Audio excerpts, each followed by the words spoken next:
is that every year when you produce a bottle of wine, it's like having a new child. It's a new baby. Yeah. Because you never know what Mother Nature's going to give you. And I don't know if many of you know, but in Bordeaux, what's 100% Mother Nature. It's dry farm. There's no irrigation. It's what if you don't get rain, if it's hot, or you get lots of rain, or there's nothing that you can do. It's just pretty much what it gives you. So that being said, we have 3 different vintages actually here.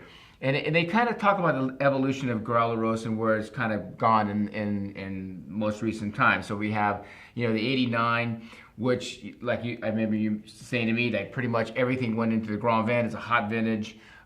We have 98, which is the first vintage of Jean Merlot. Of Jean Merlot, the current owner. And then we have 2006, which is a very interesting vintage because you were talking about the blend being very different. So let's talk about the 89. 89, warm year, obviously, great year for Bordeaux. Great year for Bordeaux. Actually, funny because you mentioned to me in the 89, they really didn't make much of your second wine, which is Sarget de Gruaud Larose. Great value for money. Yeah. Which actually you make more of now. Now, it's the leading wine of the estate, Sarget, today. Because you have such a great selection. Since 98, actually. Since the first, in a way, the really first vintage of Jean Merlot. Oh, interesting. Yeah. But so 89, hot year, made a lot of wine. This wine is very unique to me. It's very signature Gruaud Larose. And it's really typical of what represents the 80s in Bordeaux, in fact, where, as you said, the selection was not too important. The yield was not too important as well. So what would a yield be like, let's say, on 89? It was more than 60 hectoliters per hectare, where now on the 2006 and even on the 98, we were down to 45 hectoliters per hectare. But it was not. It was not for the. It was the mentality also at that time. They were producing a lot of wines. The wine, in a way, these wines were pretty cheap also. Yeah. And that's also probably the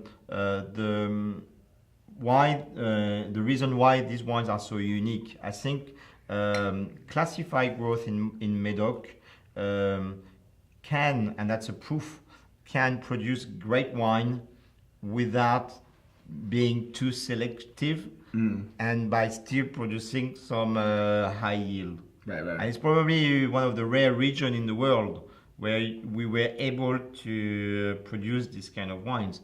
Another example is 82. No selection at all on these wines. Big Take yield. the grapes, throw them in. No berry pull. And 82 is one of the stars of Bordeaux and also of Gruaud Larose. Yeah. But at the end, we have so much pleasure on drinking these wines. And 89 was an exceptional year, as you said. 89, 90, 86, 82 Gruaud Larose. I mean, obviously high yields, no strict selection, but fantastic wines. Fantastic wines. And it's really a great definition of what is the Medoc. Whereas 1990 was more successful for the Merlot. I think 89 is a great definition of a very ripe Cabernet. You have this wine is bringing what the Cabernet Sauvignon provide, which is the elegance, the finesse, and the complexity. And you have everything in this wine to have some great emotion and some great pleasure. We had this at dinner a couple nights ago, and it was fantastic. So now we have a new owner. Yep. Okay, Jean Merlot. Like, this guy's name is Jean Merlot. Okay, like Merlot.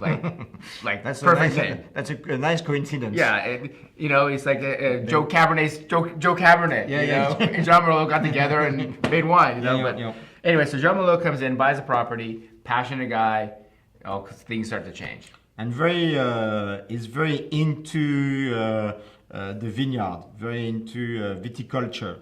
As they are, the Merlot family is a very famous, very well-known family in Bordeaux.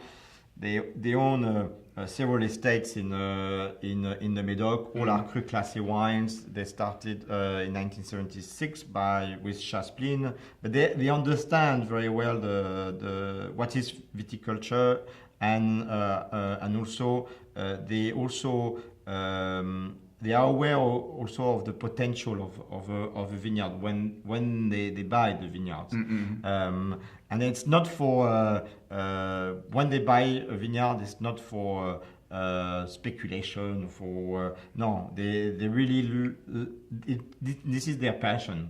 Okay. And when Jean Merlot bought Gruaud, they bought it at the very right time, because the previous owner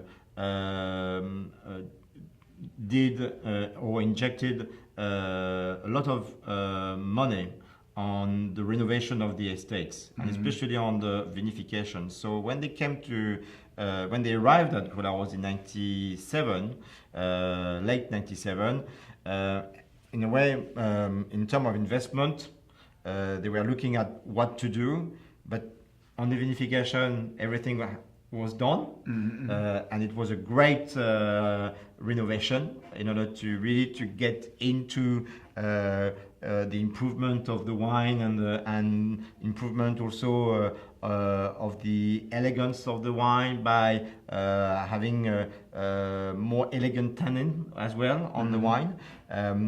So they've decided to get into the viticulture. So, Jean Merlot in the house. Yeah, come back to Jean Merlot. Yeah. We go to, now we're at 2006. We're getting stricter selection. After the 2006 vintage, which we actually have here, tasting phenomenal. But now you make the decision to bring in Eric Boisonneau. Yes.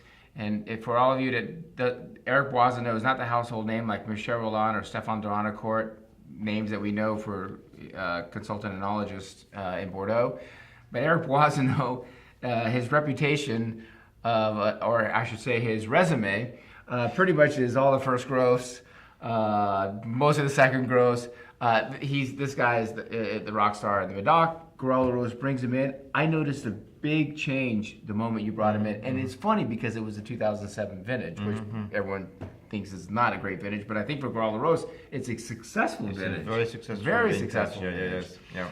So what has Eric brought to the table now that has changed even from when Jean Merlot took over in '98? He brought us probably precision. And if you come to Bordeaux and visit vineyards, probably the words that you will hear the most from general managers or chateau owners or technicians in the vineyard is, we are searching for more precision in our wines. And Eric, in a way, has brought us his expertise on the precision on the vinification, some precision on the blendings, some precision also on press wines. It's just, from these wines, because these wines are great wines that we are showing you today, but it's just, small details, small changes. But these small changes are making, in a way, a huge difference on our wines. Yeah. I mean, we can sit here and talk forever because I have still a quadrillion other questions to ask, but our cameraman's basically saying we're out of time. So, anyways. Sorry, it's my fault. And David could just talk forever, but it's fine. This is what people need to know. People need to hear.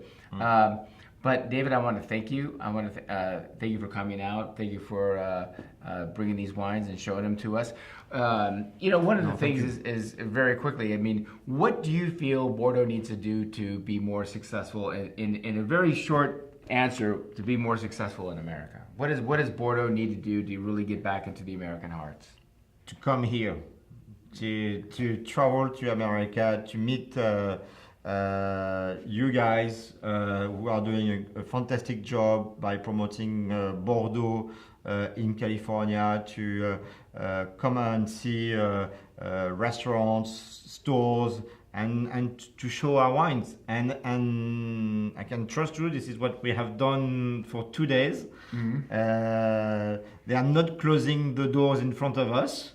They are not biting us. They're not. No. They are very kind to us, and they are very happy to see Bordeaux wines. They are looking for some Bordeaux wines in America. So and it's a very perfect timing to have Bordeaux here, and it's been a long relationship between Bordeaux and America.